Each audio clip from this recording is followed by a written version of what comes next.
Simedi, bienvenue à ce premier épisode Merci. du M&M's Coaching Club. Ça y est, c'est patenté, tu l'as posé Ouais, comme ça. bah écoute, c'est le titre auquel on est arrivé. Après, M&M's Coaching Club. Donc, voilà, Mohsin Mehdi, c'est ça? exactement. Super.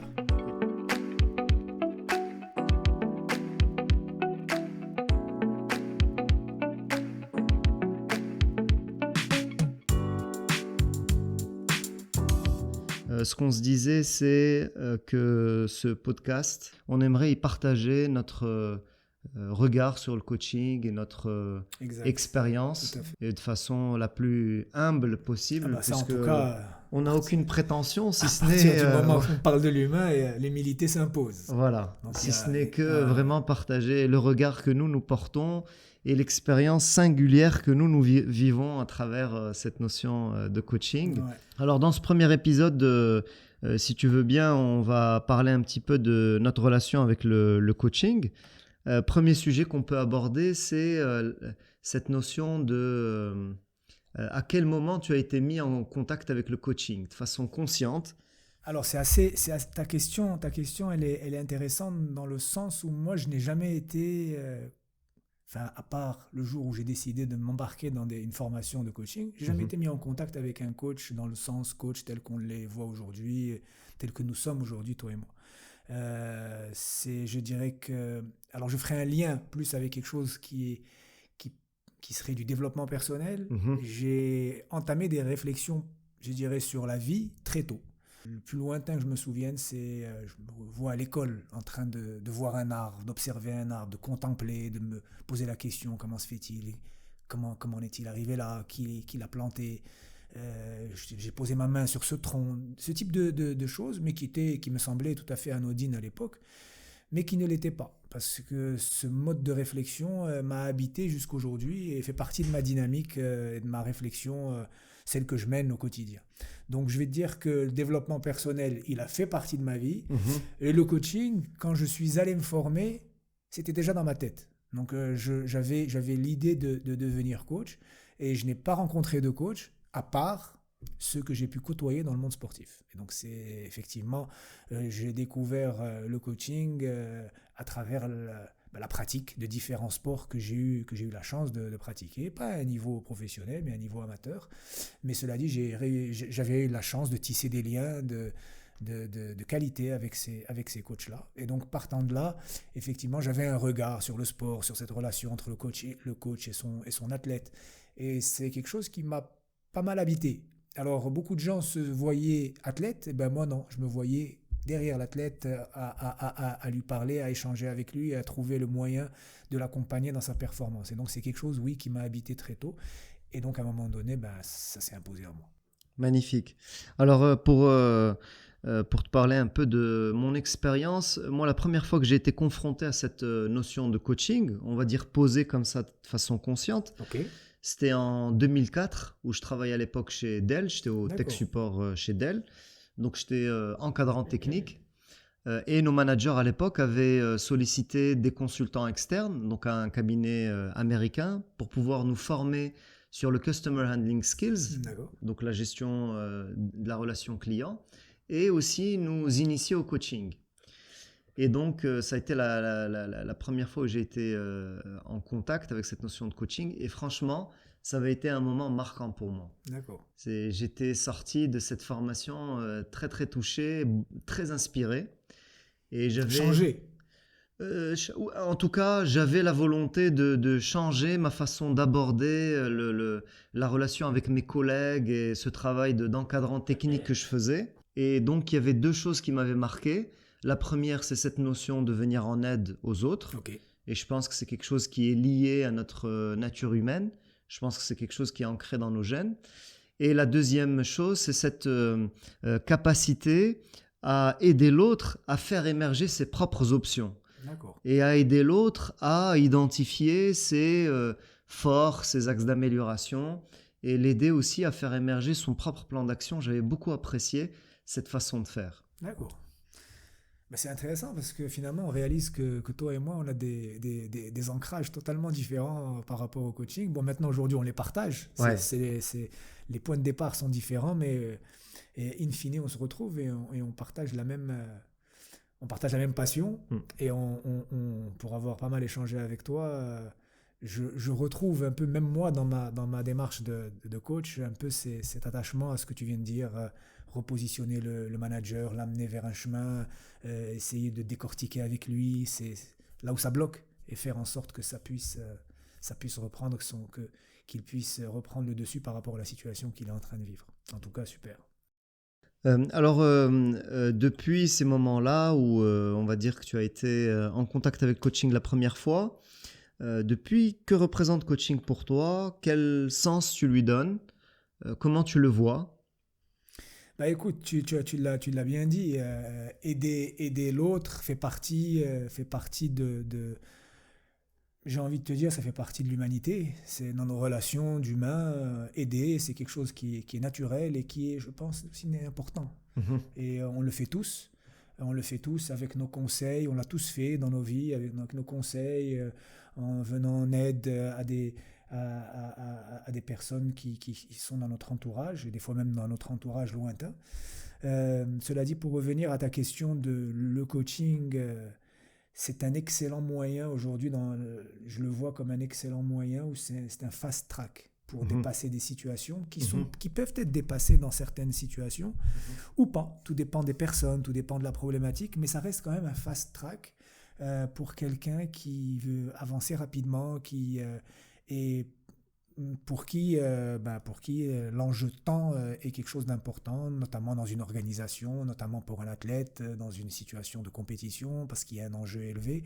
Donc le coaching va rester pour moi un moyen de faire passer rapidement le coaché et le reconnecter à cette notion de performance qui est impactée compte tenu des éléments qu'il est en train de vivre et que généralement il amène sur la table et qui font l'objet de l'échange. Alors je dirais en résumé, je le vois vraiment comme un levier de croissance. Alors il peut être personnel et dans le cadre d'une équipe, euh, c'est un levier de croissance collective. Dans une organisation, clairement, on le voit, je l'ai vécu, je le vis au quotidien à travers les feedbacks que l'on reçoit. Tu vois un peu ce que le coaché peut te dire et tu ressens, tu sens il commence à y avoir à travers cet accompagnement, il y a des brèches qui se forment et qui se créent et on voit la personne s'en sortir. Et donc oui, c'est un levier de croissance, c'est un levier de performance. Et le voir ainsi, je pense que c'est très important parce que on en avait déjà parlé, mhm. pour la plupart des personnes, c'est quelque chose qui est fondamental de le voir vraiment comme ce levier pour aller chercher un niveau de performance supérieur tel le ferait un athlète. Et ne pas le voir uniquement comme ah, j'ai un problème, j'ai un souci, et lui donner ce caractère positif. Alors personnellement, moi, comment je le vois en fait, ces dernières années où je me suis intéressé aux notions de management, de leadership, de développement personnel, etc., et là de coaching, ce que je trouve intéressant, c'est d'abord cette possibilité, cette opportunité d'appliquer ces notions sur soi. Et je trouve que plus j'apprends sur le coaching, sur la psychologie, sur les relations entre les gens dans un groupe, etc., et plus personnellement ça me nourrit, ça me fait grandir. Et Mhm. donc il y a déjà ce premier intérêt, on va dire, personnel, qui fait que bah, voilà, je me considère comme mon premier laboratoire d'essai. Et donc, moi, si tu veux, j'ai eu la chance de comprendre assez tôt que il faut appliquer pour pouvoir se développer, pour pouvoir avancer. Et même des fois, très naïvement, je le fais, avec beaucoup de candeur, je l'ai fait. Alors, il y a des choses qui sont plus faciles à mettre en œuvre que d'autres. Il y en a d'autres qui sont un peu plus difficiles à appréhender, à comprendre. Mais voilà, ce que ça m'apporte, c'est d'abord ce développement, cet itinéraire personnel.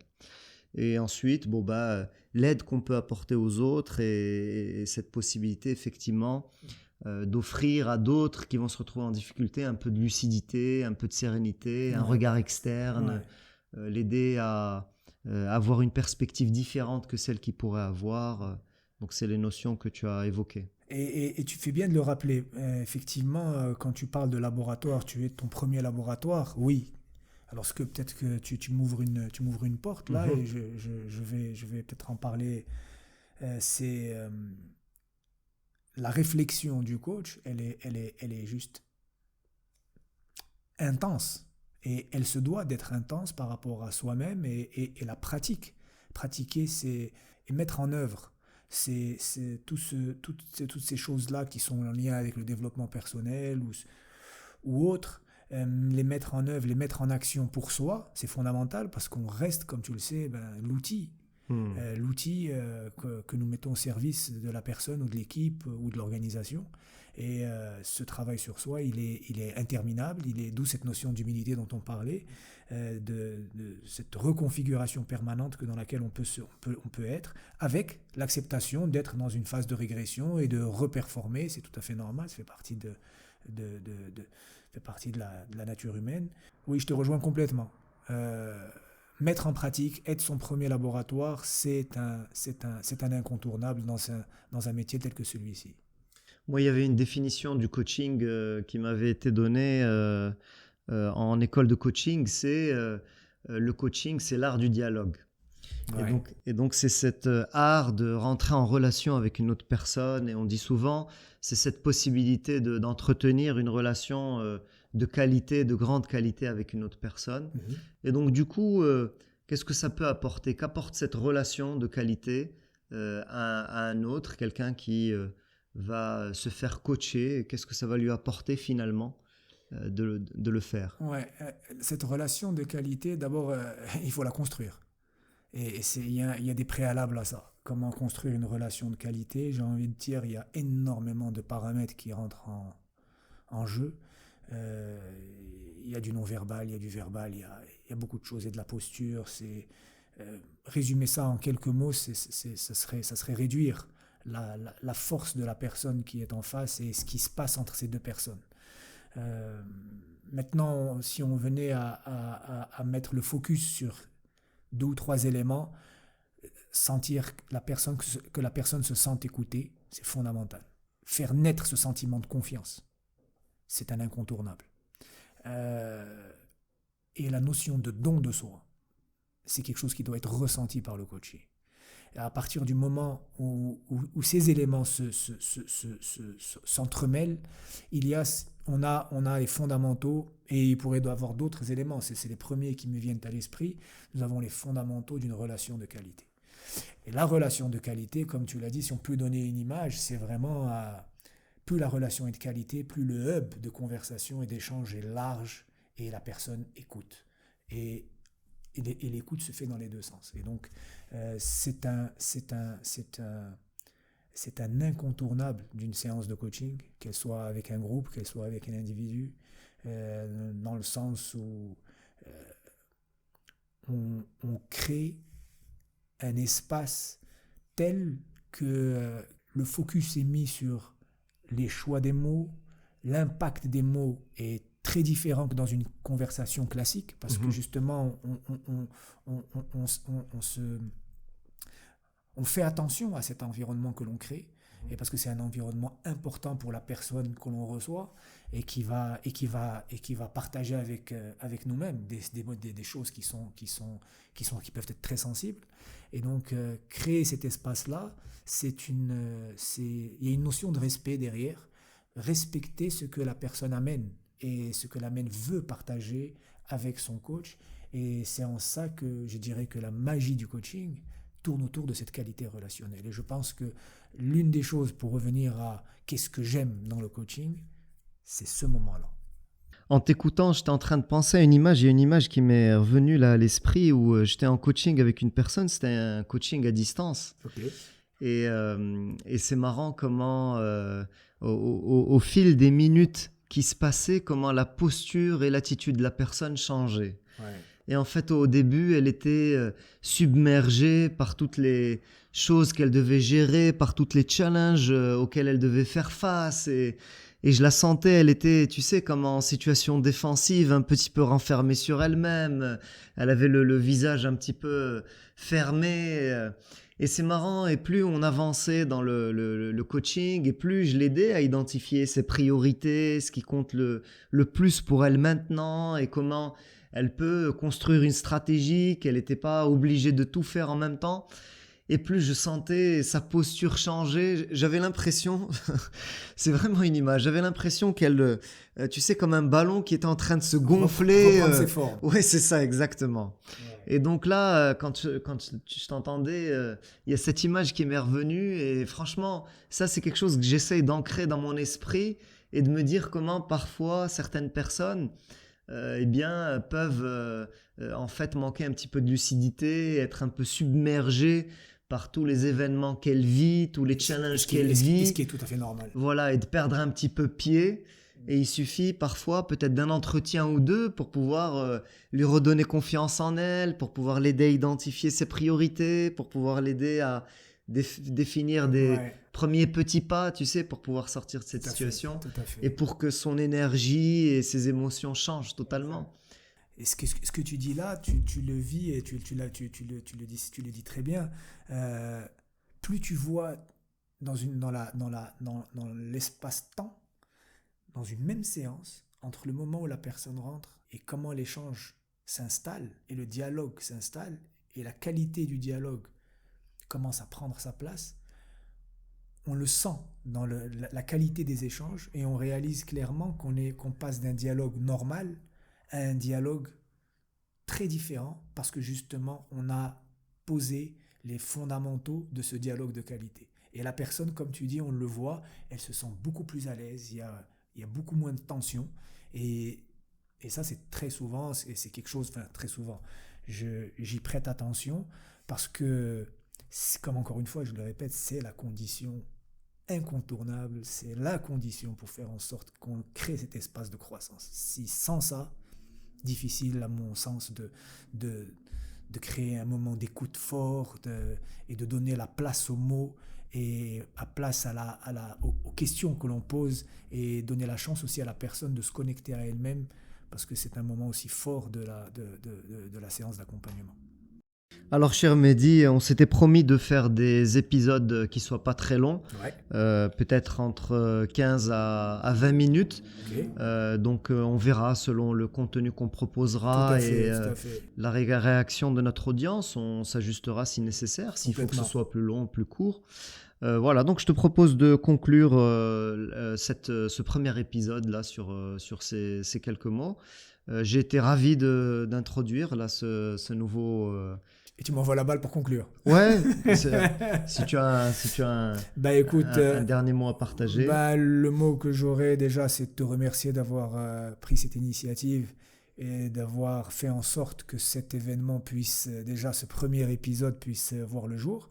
Donc très heureux de faire partie du voyage, très heureux de pouvoir de continuer à échanger avec toi et peut-être avec d'autres invités, comme on se l'était dit. En tout cas, ravi encore une fois de réfléchir avec toi autour de cette thématique qui constitue aujourd'hui notre métier, mais pas uniquement notre métier, notre passion et notre mission de vie. Hâte de pouvoir revenir vers nos auditeurs avec de nouvelles choses. Nous partagerons, comme tu l'as dit, des événements vécus et pourquoi pas d'autres thématiques, d'autres éléments que l'on souhaiterait partager avec d'autres invités. Voilà. Écoute. Super. Merci Mehdi.